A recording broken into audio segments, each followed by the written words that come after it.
Welcome to Beyond the Frontline podcast, where your hosts, U.S. Air Force veterans Donna Hoffmeyer and Jay Johnson, will help you transition from the front line to the home front. Listen every other Wednesday as they will bring great conversations, resources, tips, and feel-good stories that will resonate and relate. Now, here's your hosts, Donna Hoffmeyer and Jay Johnson. Hey everyone, I am here with another riveting show. Beyond the Frontline is actually here with my counterpart, Jay Johnson. He's usually flying all over the U.S. somewhere, and I'm trying to nab him half the time, but I got him today. How you doing, Jay? I'm good. Yeah, the way you introed there for a minute, Donna, I'm like, man, it sounds like it's a one-person show, and maybe rightfully so, because you've had to do a few on your own lately with my travels. And I find you, like, where is he? I look on Facebook. Oh, like last night you were at a show. You and Sherry were hanging out at the show. Yeah, I went to a theater production. It was amazing, actually. Was it good? Yeah, it was fantastic. Yeah. The last time I looked, you were in Vegas on business. Yeah, Vegas on business. I was out in West Texas on business. Right. Odessa, right? Ask me which of those two I prefer. I love my West Texas peeps, by the way, if any of you are listening. But you weren't hanging out in the oil fields with them? Yeah, it's flat with old oil rigs that aren't running, sadly, and but had a good time in Odessa. I drove out there, Donna. There's not a lot to see on the way out there, sadly. That's when you need those auto drive cars, right? Yeah, just take a nap. I could have slept, yeah. I know, well, people don't understand. So being from the East Coast, right? I'm from New Hampshire. So like from Maine to Connecticut pretty much makes up Texas, north to south.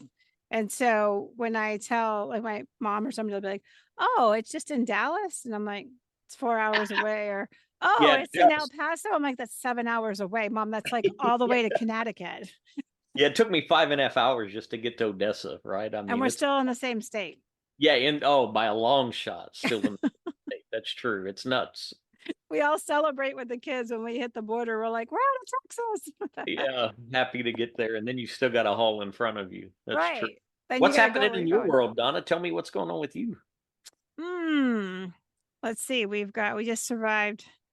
We thrived. We had a great spring break. So we went up.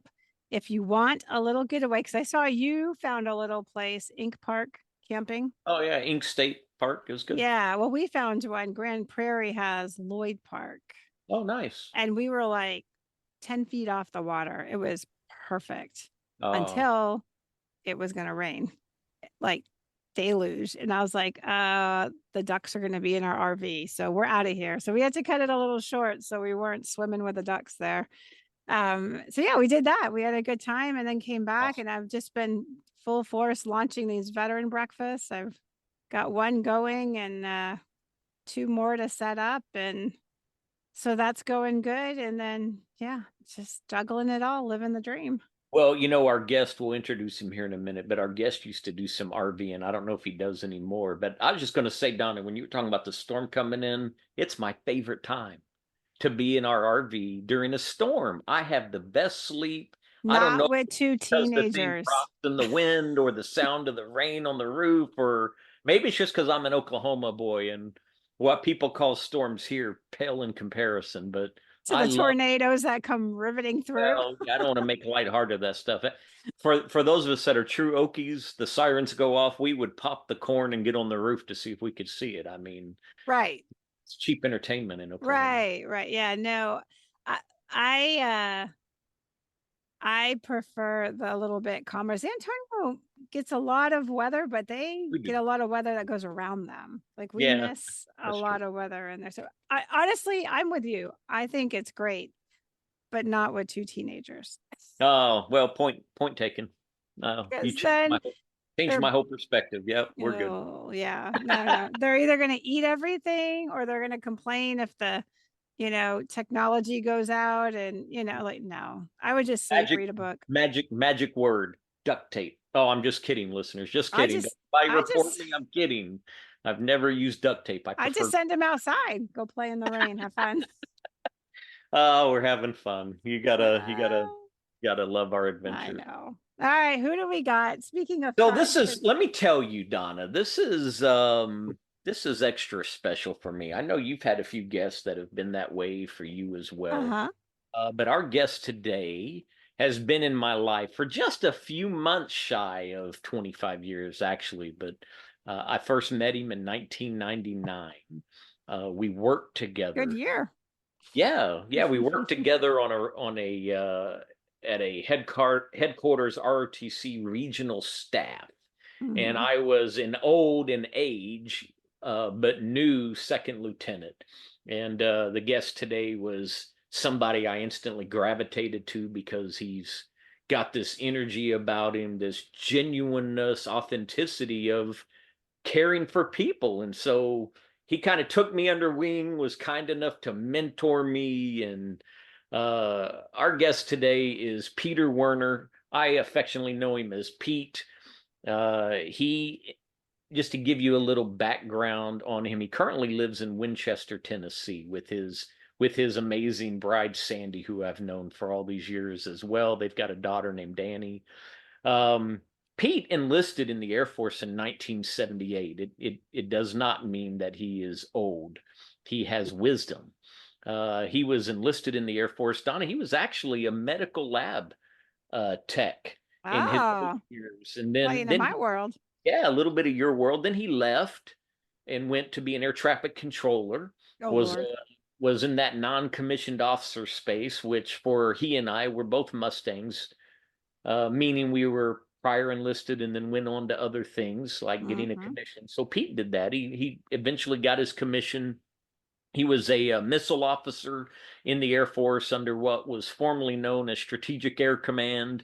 That brings back some memories. Thinking about that. And Pete did many things. He served on an ROTC staff at what was Southwest Texas State. I bet he's surprised that I remember that, but I do. Today it's known as Texas State. And then we came together on this Southwest region office where we worked together. But Pete retired after 30 years of service. He retired as a lieutenant colonel. He's literally been all over the world. In fact, funny thing, I was stationed in northern Italy when Pete was down in southern Italy. He was in Naples. So we would get to see each other maybe once or twice a year, usually because he was a commander and had a little more flexibility than I had, but he would be up in the Aviano area and would gather over a meal and get to catch up. But the reason Pete is our guest today, Don, is because today's episode, we're going to focus on Military Officers Association of America, MOAA. MOAA, yeah. Yeah, Pete is very active in MOAA. He serves in a really cool position today in the state of Tennessee. We're going to draw that out of him and let him tell us about that. But Pete, welcome to the podcast, my friend. It's good to see you. Thank you, Jay. I'm very humbled by your words and Donna's words. Thank you very much. It's fun, Pete. You look more youthful today than ever. Pete, 25 years. Does that seem possible? When I retired, Jay, I said something to Sandy as we were walking out of the Pentagon building after my ceremony. I said, it goes by in the blink of an eye, and that is what time does. It shoots by as you look back on mostly fond memories of people you've crossed paths with, and certainly you're one of those fond memories, Jay. I can't say enough about you and what you've accomplished and what you're doing now for folks. Well, I'm assuming if I was cantankerous, to you in any way, that you wouldn't have agreed to join us on the podcast. So I'm thankful that you have good memories, and hopefully you won't bring any of that in. Donna does not need any fodder. Well, wait. I did have a question. I wanted to know how spicy he was, or how much you had to kind of redirect him, keep him in line. I remember Jay was like a pit bull with any task he was given. I mean, on the fly, he helped put together a retirement ceremony I remember Roger, but I don't remember his last name. Beltran. When I was promoted, you put that ceremony together, I believe. Yeah. I mean, there's nothing you could not accomplish, Jay. I think this podcast personally should be more about you than MOAA. Oh, because you have accomplished so much. And I remember, Jay, your promotion ceremony to major. And what did I tell you then, Jay? You will be in 06 if you stay around. no, And your boss, the two-star, with me. We can make it about him, but you got to bring up all the good stuff, though. I mean, we can sing praises all day. I think highly of him, but I mean, yeah, if we want to talk, I'm gonna steer us back to where this is supposed to be. It's kind, but Pete, trust me, Donna and I wouldn't have a single listener if you made this about me. We're elated. We're elated to have you, Pete. And so look, if you don't mind, for our listeners, do us a favor. I gave just kind of a top of the waves again on a little bit of your career. What was it that led you to join the Air Force? Was there an appeal to you, like a family lineage, or just one day you said, what was it? I'll tell you, Jay and Donna, I was working already on my own at 18 up in Michigan, loading a truck driver. I worked on a salvage crew where we loaded used railroad ties. We were loading on this semi. The driver was an ex-Air Force captain who told me about the Air Force. So hence the story continues. We get laid off because it's winter and you don't work outdoors in Michigan, at least not if you're sane. And I said, I got to go see somebody about a job, a roof over my head, clean sheets, a meal. Those days you thought about survival during the Carter years. So I went to the recruiter. Lo and behold, in 2 weeks, I was in San Antonio getting yelled at by the TIs. That started the 30-year journey of the career. Did you think you would do a career? Was that your plan, or it was just literally survival at that moment? Honestly, not. Nobody. You were called lifers back then. We called them lifers, but honestly, not, Donna. You take every enlistment at a time, and then, of course, once we commissioned, the next promotion, the next job, the next assignment, you just keep going forward. What rank were you when you crossed over? I was a staff sergeant, but I had a line number for tech sergeant. I'd already passed the test for tech. That's a good time to do it. Because what were you, Jay, when you crossed? I was a staff sergeant as well. Oh, you guys did it at a good time. I met somebody that was a senior, I think, and then crossed over, and I was like, how's this working for you? That's true. Yeah, that's crazy. Yeah. And Donna, if I can add, when I was at OTS, we did have a senior master sergeant that restarted his career as a second lieutenant, quite honestly. Yeah. That's a total mind change right there. Whew. Yeah. Hey, Pete, out of those jobs that I kind of shared with people, and I know there were others you did as well, right? Being in the force support world, maybe they're towards the end, or, what was your favorite job when you were in uniform? Do you have one? If I went through the litany of jobs I've had, and there have been far more than I would ever list, being a squadron commander toward the end, prior to the Pentagon assignment, where you really got to impact people's lives as the 18th Mission Support. I was actually the last 18th MSS commander. Yeah, and true. then they switched over to the Force Support Squadron, as you mentioned, Jay. And that became, with services at Kadena and the MSS, if you counted the Japanese civilians that worked for you, that squadron quickly grew to almost 3,000 people. Wow. 3,000. And it was taken over by the services squadron commander, who was a full 06. Yeah. So, just to share with our listeners that maybe aren't Air Force, or maybe you're listening and you're not even, a military veteran per se. What Pete's describing falls under the A1 umbrella. Think of human resources, manpower, just to give you all. So go ahead, Pete. I stepped on you, I think. No, quite all right. Yeah, as the Air Force, makes changes as they're doing still today, trying to how best to utilize the resources they have in a quickly dwindling manpower pool. Yeah. They combine things up so to, be more efficient. I think, again, when you take so many career fields and you bottle them into one area, folks tend to lose that competency in one special area. You have personnel, you have manpower, you have education and training, folks that deal with survivor benefits. And then you mash them with folks that work in the dining facility, in billeting, in services, in MWR, at Cadena, the boss there ran restaurants. I mean, they had it wasn't a Chipotle. They had one of these other like Applebee's restaurants. That thing made more money than any stateside Applebee's ever did. So they were dealing with, the NAF part of services. So mashing all those together and expecting folks to be jack of all trades and masters of none kind of bites you at the end, in my humble opinion.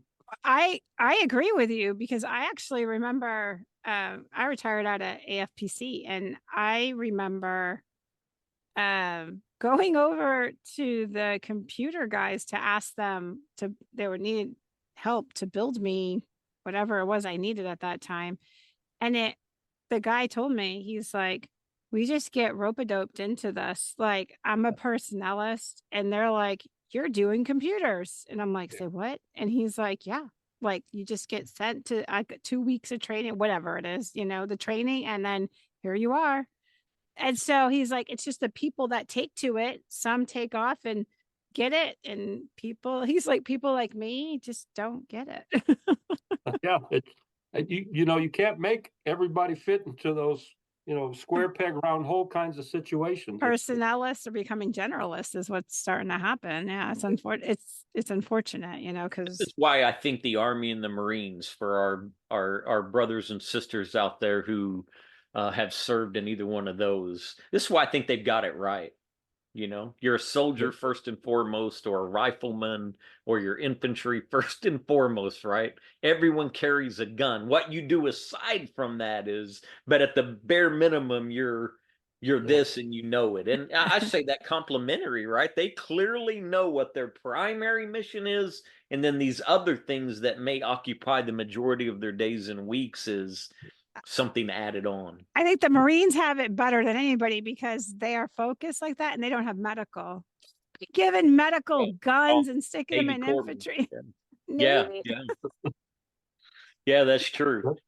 So Pete, I don't know that I got an answer out of you, though. I'm going to steer it back. Maybe you don't necessarily have one that you can lean on. Can I tell you one? I'll tell you go ahead. Can I give you an assignment and a job I had that my wife liked the most? Oh, yeah, let's do that. That's important.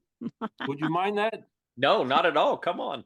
And I'll tell you the reason why. And we were assigned to Korea after my stint on an IG team for the Air Intel Agency. Like I said, I've been in many fields in this Air Force. Matter of fact, when I retired from the Air Force, my career encompassed half of the Air Force's lifespan of 61 years when I retired. That's a way to frame it. Holy cow. Yes, I've never forgot that. Half of its existence I served in at the time I retired. That's amazing. But going back to what assignment my wife would have said is her most enjoyable was when we were assigned, believe it or not, together to South Korea. And we lived in Seoul. And I was the XO. And for your Army friends and Marines and everybody else knows, XO is executive officer to a joint unit run by an Army colonel. And the reason she loved it so much is because we got to live in embassy housing, and we were attached to the embassy in South Korea. Oh, that's very cool. So we had what were called diplomatic passports. And for those that might know what that means, they're black passports that allow you easy access in and out of airports wherever you travel worldwide. It's like the Amex card, the black Amex card of the passport world. You are correct, Donna. And I'll tell you, when I was a we flight had to nurse. give those up. I was a flight nurse 2 years. And I would have loved the black one. We didn't get that. I still had the blue one, but I knew the black ones. That's you're right. The Amex of the passport world, Donna. That's a good way to put it. So, and Sandy could shop till she dropped Itaewon down at the airbase Osan. But we lived in Seoul, and we got to live in embassy housing, which was sectioned off on the garrison there in Seoul. So, all our neighbors who were diplomats, they all had, I hate to say this, but they had servants. And when they threw parties, these folks would take care of everything. So it showed us another environment of America's foreign power that, diplomatic staffs are treated much better overseas than we ever imagined.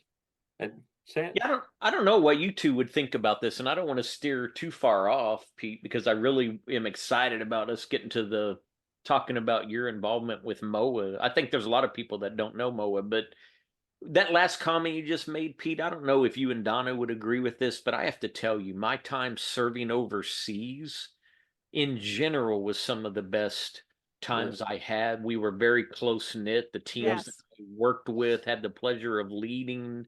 I just felt like there's something about being overseas, serving. And I don't know, what would you say, Pete? You agree with that? I've served in Turkey. I've served in Italy.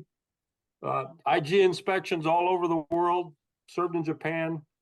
Even went down to South America, to be quite honest with you, on some not assignments, but deployed, to the Middle East. But absolutely, it brings all the Americans, and even if you're with coalition forces, together, because you have to count on each other there, to get the mission accomplished. So absolutely, Jay, and I think anybody listening to this podcast would agree that having served overseas and bringing your family with you to some locations, obviously there's many you can't bring them to, brings everybody closer, but out of necessity and patriotism. Yeah. You have to learn when you're overseas, you have to learn to get along. I mean, you really do have to. This is what you got. And even the people that maybe normally in the States you probably wouldn't hang out with, you're learning how to, you really learn. It's a really push on your emotional intelligence. How's that one, Jay? That's good. I like it. EQ. And every place that you went around to, I flew into, and we would get, like when we were in Naples or Greece, that the locals, because we had medical POCs, they would bring us out lunch. Like I remember getting the best Greek salads. Or in Italy, they would bring out food. So we were spoiled.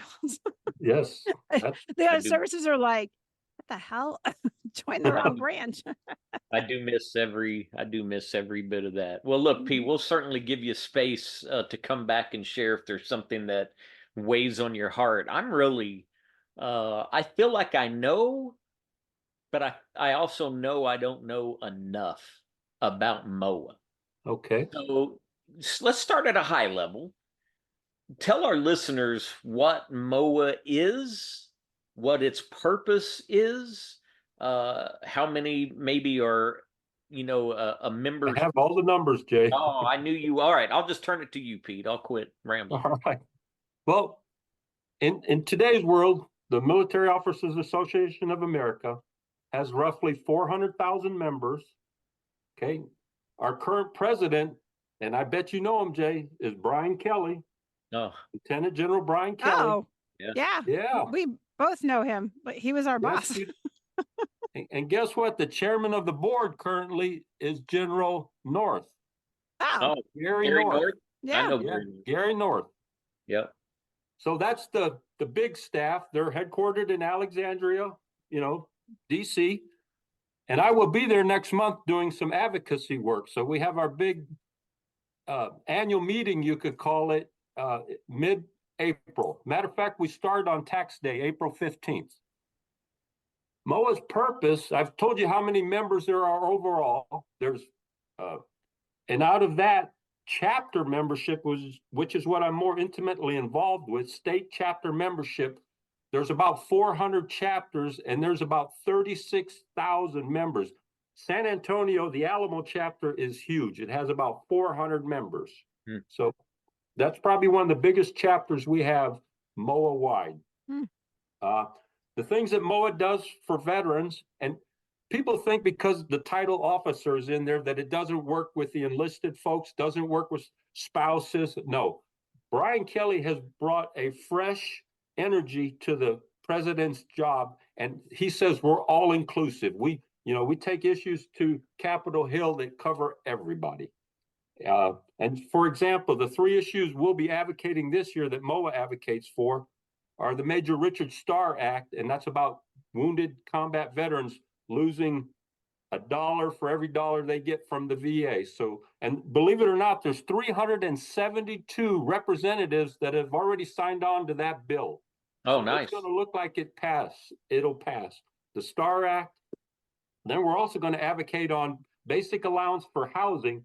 And, with the economy and the impact of prices and food, getting really tough for the younger enlisted folks, we're advocating to increase the BAH back to its full 100%.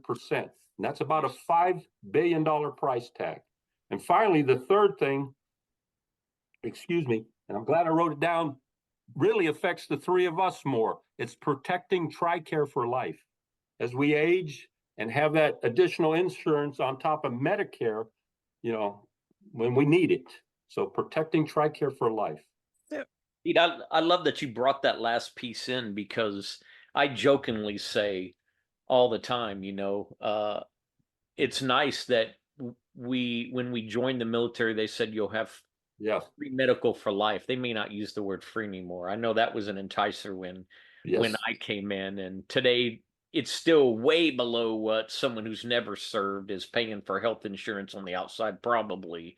But I jokingly say, I guess that free medical for life, they didn't expect me to live past 40, right? I mean, it's challenging sometimes. Or my father, who was an Army veteran for 4 years in the 50s, he used to always say, if I knew I was going to live this long, I'd have taken better care of myself, right? But you talking about having that, you advocating to keep that around for us is good. Yeah, Donna. Well, when you said that, I was like, oh, interesting. So I don't know, Jay, you may not know I don't know how recent this happened. It's pretty recent, within the last year. And we found out, because we have kids and they get hurt and we have to use the ER sometimes. And I heard this, I saw it, and then somebody else just told me about it, that the ERs, these smaller ERs, Tricare is no longer networking with them. So I brought my daughter in. She had a little injury, and I ended up having to go to the ER to get it looked at, because it was after urgent care hours. And the ER that we go to here in Schertz, and I put a huge shout out to them, the people that owned it, they have said that if a veteran comes in, and they don't advertise this outwardly, but our bill was cleared. They're like, it's covered. They're eating it, probably tax write-off and whatnot, because they used to be a network with Tricare, and now they're out of network, and they're like, we're covering it. And that, I just heard this, another friend of mine, New Braunfels, same thing. He actually talked to, I think, one of the CEOs of Resolute or something like that. Same thing they're running into. Yeah. They are now, Tricare is no longer networking with these. I don't know if it's like the smaller ERs. I haven't looked into it. This just recently happened like a week ago. And I was like, what is this? Yeah. So it kind of falls along with like slowly ticking away our benefits.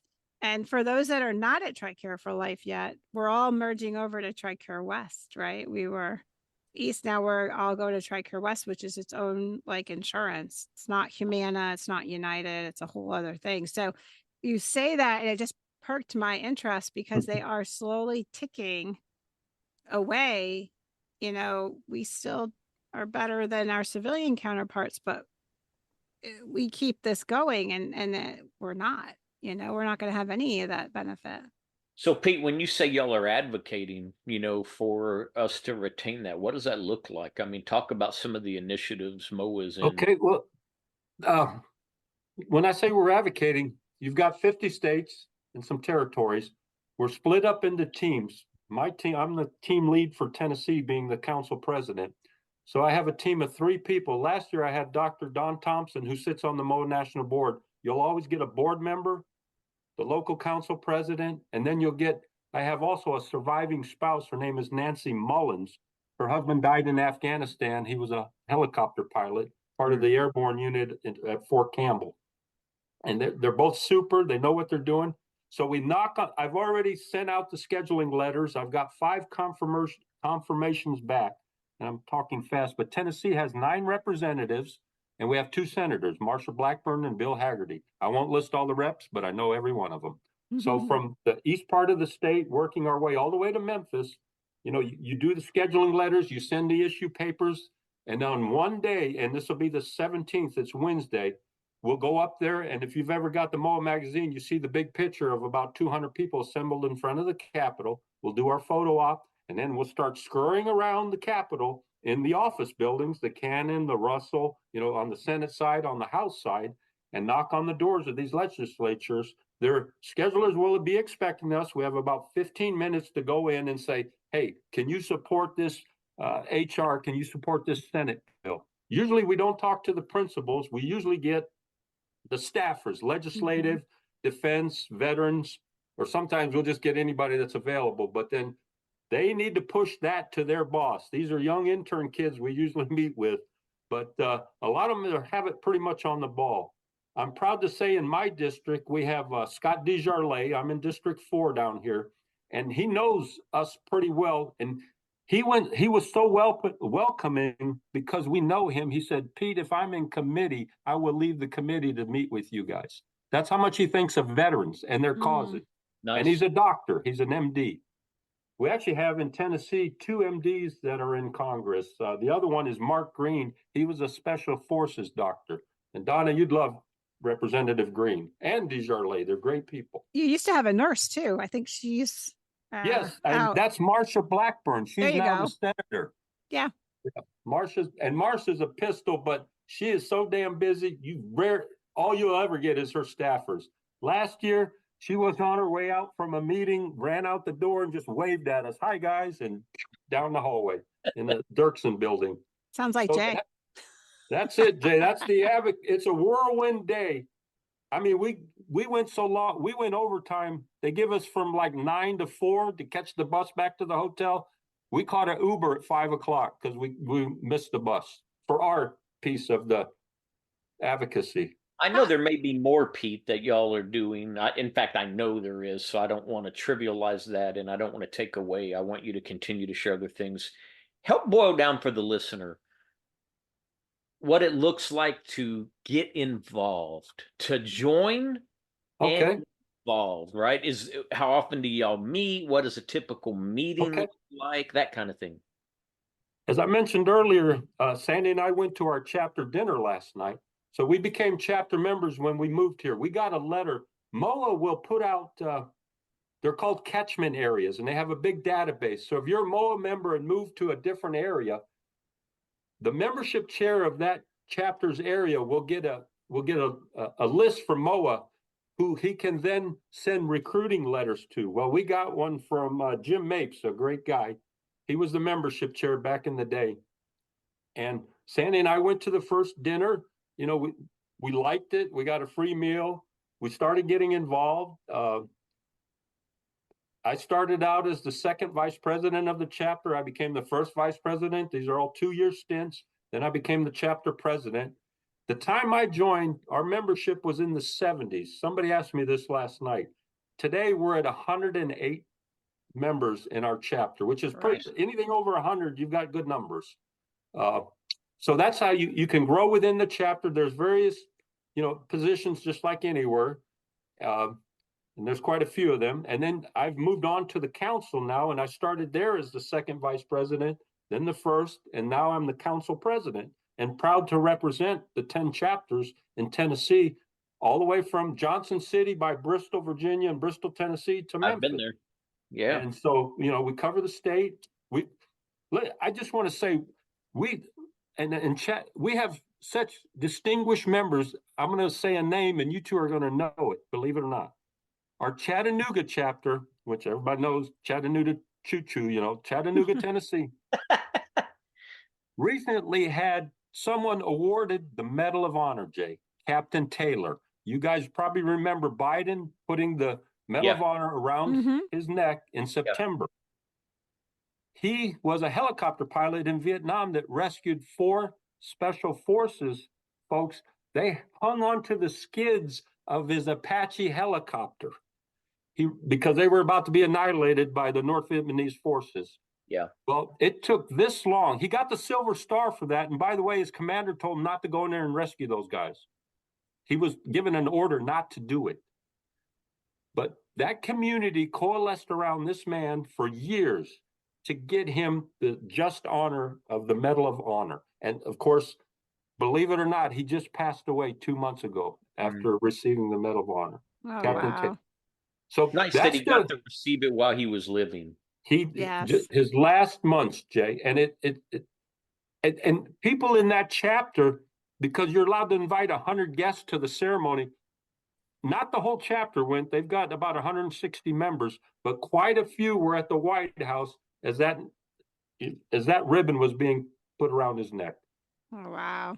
Yeah, And I can give dozens of stories like that of our distinguished chapter members. They're all distinguished to me, but I could go on forever. But that's an example of the impact. I want to ask this: when you were talking about going up to the hill, and it's very structured, right? And how? And I'm not. I hope it doesn't come off rude, because I'm not. It definitely is just a curiosity question. How effective is that? Like, how? And this is me just learning. I literally am just curious. Like, is that effective? Is it a consistency thing that you have to do it over and over? Donna, we do this every year. I was on last year's team, and thankfully so, because I now know my way around a lot, going in the basement, what elevators to take, how to get through the checkpoints. But it's effective with some folks more than others. I'll say that. Okay. The Florida team has this down pat. I mean, they have like 40 reps they got to get through, and I have a team of 3. They have 3 teams of 3 to do that. California, Texas has a big team, but it just depends on whose office they're going into. I hate to use the word, you can be blown off by some folks, but even then, we'll still go into the scheduler's office, because, they have gatekeepers, all these representatives and senators. So we'll still knock on their door, go in the office, and leave the issue papers there in the hopes that a staffer will get it, to the principal, and they can at least read it, take a gander. And, they all do this horse trading anyway. So, you just have hope there, Donna. Well, it piques my curiosity, because I've been I work with a lot of nonprofits that are kind of starting up, and they're newer, and I've been approached before, like, I think we should go talk to our representatives. And I'm like, okay. I said, but you're not going to go up and have social hour and lunch, and you're most likely not going to meet the actual person. You'll meet their staffers.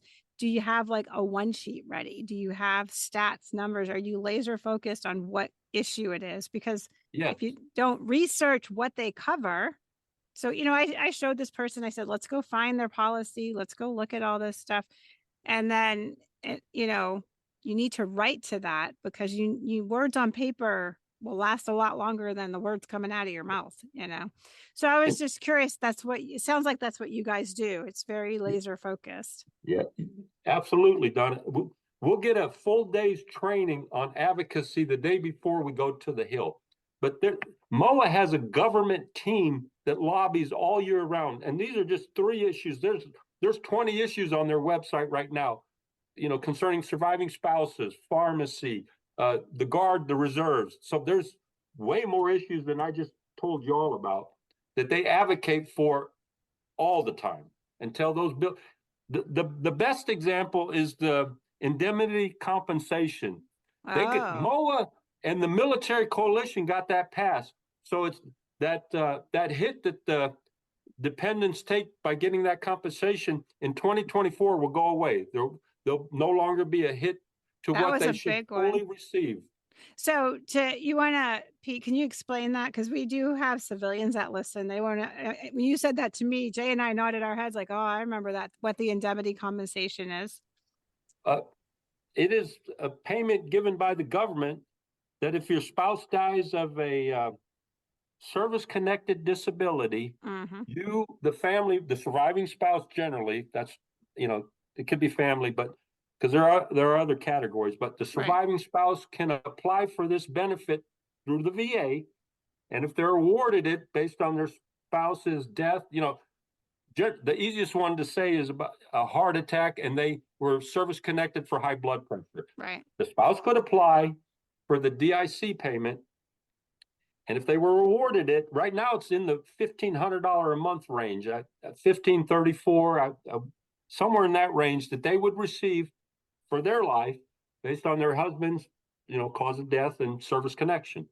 And it used to be offset by any other payments they received, almost a dollar for dollar. So this was a huge victory, up to 50% for surviving spouses, to have Congress finally pass the bill that did away with the offset, basically. That's good. That's good, because the spouses give up a lot. We always Yeah. say that they're a backbone of the military, And as you asked, Donna, this was one MOAA never let go of over the years, along with the military coalition, to make sure, it's a fairness issue for the surviving spouses. So that's a big example. So Pete, I'm going to, just point out to the audience, our listeners, I have no doubt that we all understand it. It's just worth noting and emphasizing. There's strength in numbers. So when you start talking about 400,000 is what I heard you say, members nationally, the reason you listeners, any of us may want to get involved in an organization like this is because it becomes a very active voice with constituents that then create influence over the way voting gets handled. And so the more who are a part of championing a cause benefits those of us that have worn the uniform of our nation. So Pete, I love every bit of that. So you're in Tennessee, got these two hats you're wearing, right? Or council president right now. How about locally? How about local initiatives? Are there things that the local chapter, the one you're involved in, or local chapters are taking care of? State by state? This is so easy. I'm going to fall out of my chair. Last night, we brought the endowment head of Middle Tennessee State University to our dinner. We usually have a guest speaker. Well, the endowment head is there because he was telling us we're starting a scholarship fund for the ROTC unit that's at MTSU. He was explaining how much money we'd have to have in the fund to start it, so it could run in perpetuity to fund the scholarship on an annual basis. We're going to focus for obviously a Army ROTC cadet, a deserving cadet. Yep. So he explained the process to us, and it's a bit contentious for our chapter because we're going to donate this money, but we lose control of how it's administered and who it's. But so last night, that's an example of what a chapter does. We getting together a scholarship fund to make it a part of an endowment of the university, so it can start being dispersed through their legal means and vetting, et cetera, and administrivia to a cadet. And that's one example. And last night, it's funny, one of our general officers who was at the dinner, who introduced the endowment speaker, used to be president of the Army ROTC Alum Association. So he had a very vested interest in ensuring, this happens, I guess is the best way to say it. Yeah. But, so that's an example. But we do a lot of community activities, the veterans parades. Our current president is actually the executive director of the TriStar Community Veterans Center. I think I said it right. Keith Prather, he's a Chief Warrant Officer 4. We do a lot of philanthropy. I've already mentioned the advocacy to death. And then there's just the general camaraderie of having a monthly dinner. We have a catered meal at a restaurant. And folks just like to talk over old times. I sit at a table with a 95-year-old gentleman who my wife absolutely adores. At another table, we have a 97-year-old gentleman who actually shot down a MiG fighter during the Korean War. Oh, wow. This guy is sharp as a tack. I'm trying to get him featured in the MOAA magazine and have been in discussion with the MOAA folks to do a story on him. Jay, this guy and Donna had 50 years of aviation experience. He won an FAA Wright Brothers Award for 50 years of safe flying in the air. If you added the total air time he has, it's over 2 years in the air. That's crazy. That's a one of a kind, Jay and Donna. That's amazing. We had a member of our chapter, Admiral Jimmy Taylor, who used to be the commander of the Navy Blue Angels. He just recently passed away. We went to his funeral. They flew 4 jets from Pensacola and did one of those missing man formations over his grave when they put him in the ground. Yeah. What a way to commemorate a human being. I could go on forever, Jay, about this. Yeah. Yeah, it's really cool. So, Pete, I'm going to assume, and Don, I know you've got a question too. I'm going to assume that if somebody was interested in getting a little more information, MOAA has a website.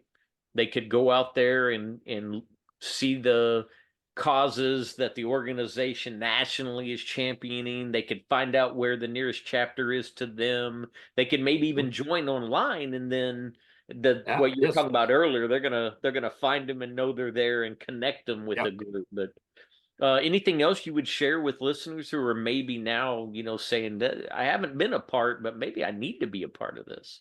And Jay, you perfectly spelled it out. MOAA.org is the national web. They go on that website, and believe it or not, we even have a free basic membership. It's free, Jay. So they have a free basic membership, they call it. They have a premium membership, which is, I think, right now $59 a year. And then there's obviously a life membership based on your age. It's a sliding scale kind of thing, a life membership. And that entitles you to a lot of benefits, just like joining AAA, the insurance, Medicare plans. Travel's a big one. I met the president of MOAA Travel, and this guy was a pistol. I mean, he said, Pete, you need a ticket to anywhere, just come to me. I got you. That's awesome. So MOAA takes a lot of, trips, cruises, river cruises, and chapter members of those chapters get a kickback to their chapter for going on a MOAA sponsored tour. That's one of the nice things. Oh, that's very cool. Yeah. And I would encourage folks that are interested, MOAA.org. And as you say, you can drill down. There's a button for councils and chapters to find your state. And then the closest chapter, all you need is your zip code, obviously, and it'll pop up a few chapters and they'll have the points of contact right there that you can give a holler to inquire about joining. That's super, Jay. Thank you. Yeah, you're a better advertisement for MOAA than I am. Well, we bring you on. I mean, we bring you and other veterans that are doing amazing work as you and others are in MOAA just to help expand awareness, right? We want people to be aware. Don, I think you had a question a minute ago. No, well, first, when MOAA, MOAA, just for the audience to know that. So they know there's 2 A's when they're, Association of America. Yep. But no, I think the, coolest part of this whole thing was finding how much you do across the board. And so that there's no, when we do this for officers, it's the name's a little misleading, right? You cover veterans. Yes. And so, we know General Kelly. He was a good guy when he was our boss at AFPC, and then went on to A1 and did some good things, but he was very personable. And so when you said that, I'm like, that actually doesn't surprise me too much. I mean, that's a lot of his character is very inclusive.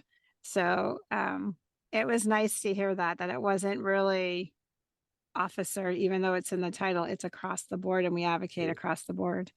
So that's pretty awesome. Well, when I see him in April, I'm gonna have to tell him I talked to you two on a podcast. Here's a funny story for General Kelly. So you know how when you go up for promotion, right, you have your PRF, right? And so for the civilian audience, it's like it's a big summary of our career, like on one piece of paper, if it's even possible. And then you get selected for do not promote, which you hope you don't get, promote, or definite promote. Definite promote, it's like 99% chance that you'll actually make the cut, right? And so I had already known that I did not want to promote to 06. So I had closed my own door. And so I got a promote, right? I got what I needed. I had box checked, but not every single one. So they would send me through. But he has to come in and tell everybody. So he brings me in, he sits me down, and he's going over the whole thing with me. And he goes, you got to promote, and this is why. And I said, oh, absolutely, sir. I did that to myself. And then I proceeded to go on this like 5-minute diatribe on why I did it, what I did, what my plan is. Yeah. I went through this whole thing. Right. And he stopped and he looked at me and he's like, well, that was kind of refreshing. And I was like, I'm sorry, sir. What? He goes, most of the time I'm explaining to a crying officer why they didn't make it or what they need to do or whatever it is. And he's like, you just have it all sorted out. I'm like, yes, sir. I close my own book. I don't let other people close it. That's good, Donna. That's Funny. good. Yeah. I had a kick out of that. Those kinds of things are eye-opening. There's no doubt. Pete, what as we're getting close to landing the plane, what hasn't been talked about that maybe you want to, whether it deals with MOAA, maybe it's just reflective of career, something that still resonates with your spirit about veterans and service? What haven't we touched that maybe you want to make sure gets brought to light? This is something when I retired at the Pentagon that I said, you get a chance to speak, obviously, at your own retirement ceremony. I talked about the sacrifices my wife made over a 30-year career. Sandy and I have been married almost 45 years. We got married when I was an A1C, a two-striper. And this is something that's just not,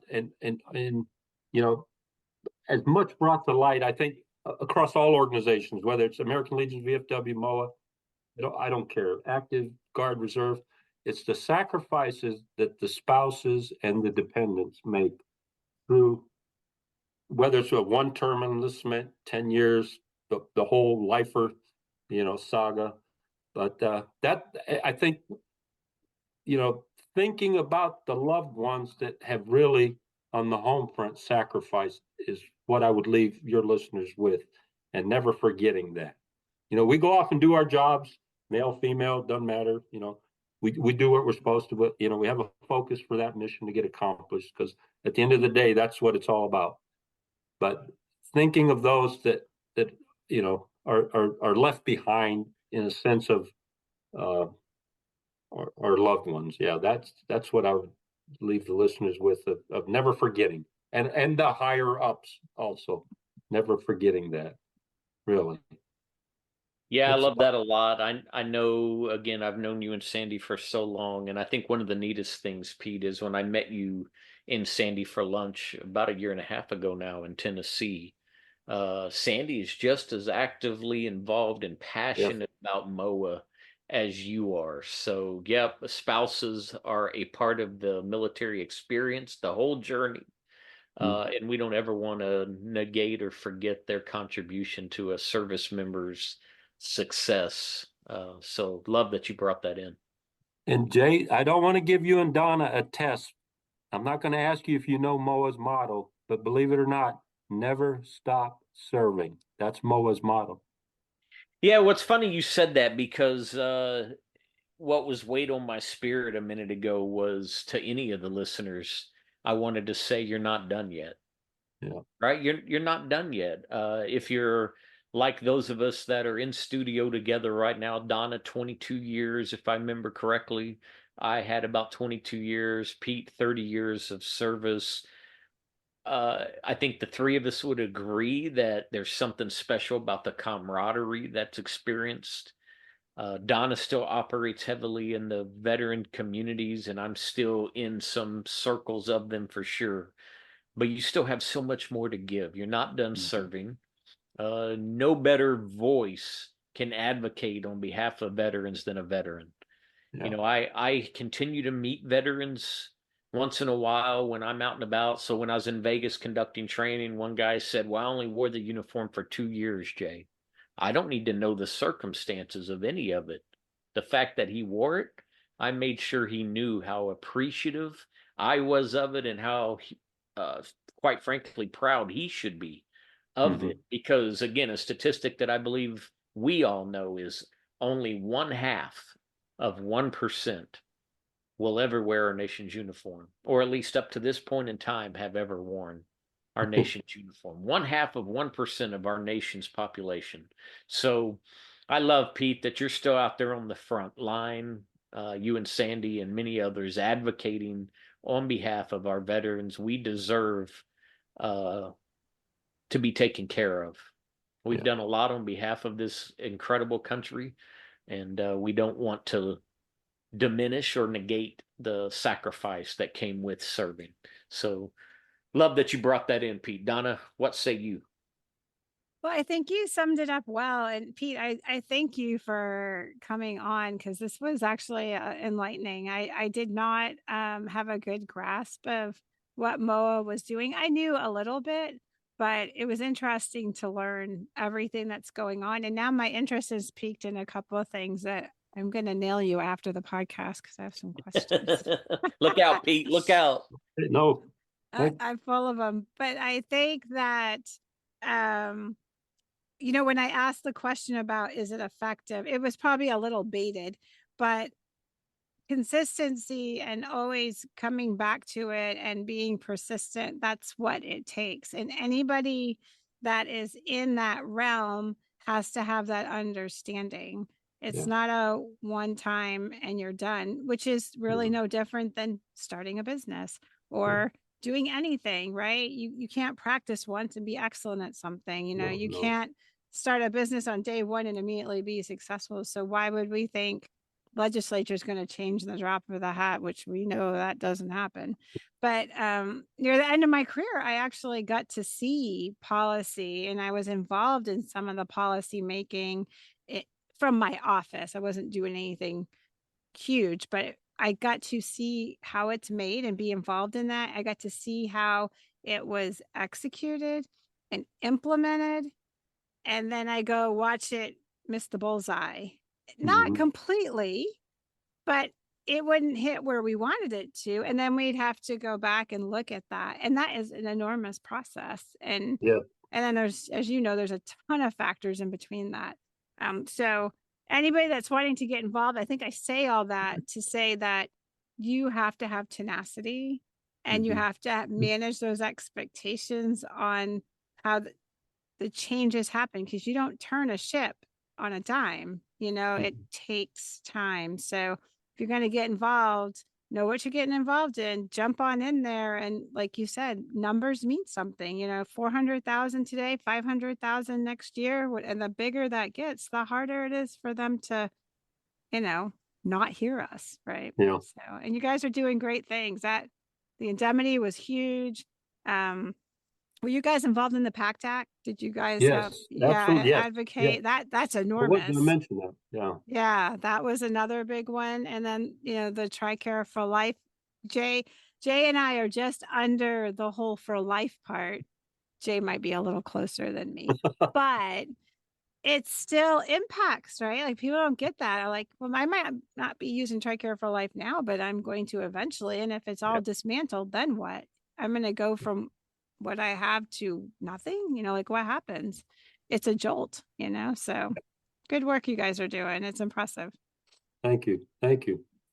Yeah, I think Pete retired around 07 or 08. Is that true, Pete? Around that time frame?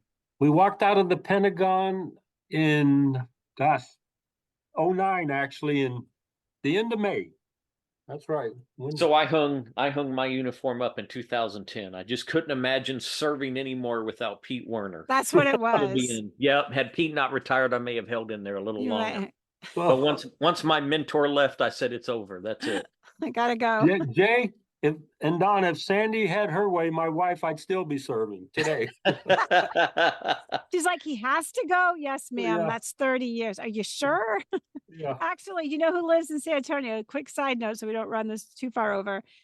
The longest serving veteran is here. Well, longest serving service member is here in San Antonio. Oh my gosh. General Alfred Flowers, 46 years, Major General.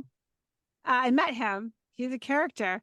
And I was like, he worked in OMB. And I said, do you have a retirement to match that? He's like, 113% or whatever it was, right? And I said, how? And he goes, at that time, the generals were apparently, they were just like going out the door faster than the Air Force could retain. So they had to wheel and deal. And they were like, listen, we'll let you stay past and you can have full retirement and benefits. He's like, deal.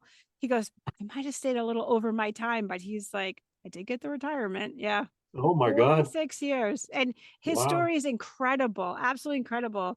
This is kind of a Dolly Parton story, living in a shack kind of hut, went through the ranks, enlisted, became an officer and hit the stars. So if you ever get a chance to meet him or MOAA ever needs somebody to speak, you should go see General Oh my Flowers. gosh. He's still Thank active you. too, and active in the community. He's him and I are trying to schedule lunch together right now, but yeah, really fascinating guy. So I thought that was pretty cool. Pete, I won't tell Sandy that they have a voluntary return to active duty should she choose to sign you up. I was going to say not. The criteria isn't how bad your wife wants you back at work, just so you know that. So yeah. All right. You want to wrap it down there, Jay, or you want? Yeah, I'll wrap it up. Hey, right. Listen, Pete, thank you again. Sincerely, it's an honor to me. Anytime I get to spend time with you, I miss you. Have no problem saying on podcast, episode, live, I love you. Always want the best for you. Love the work that y'all are doing. Again, I look forward to staying in touch.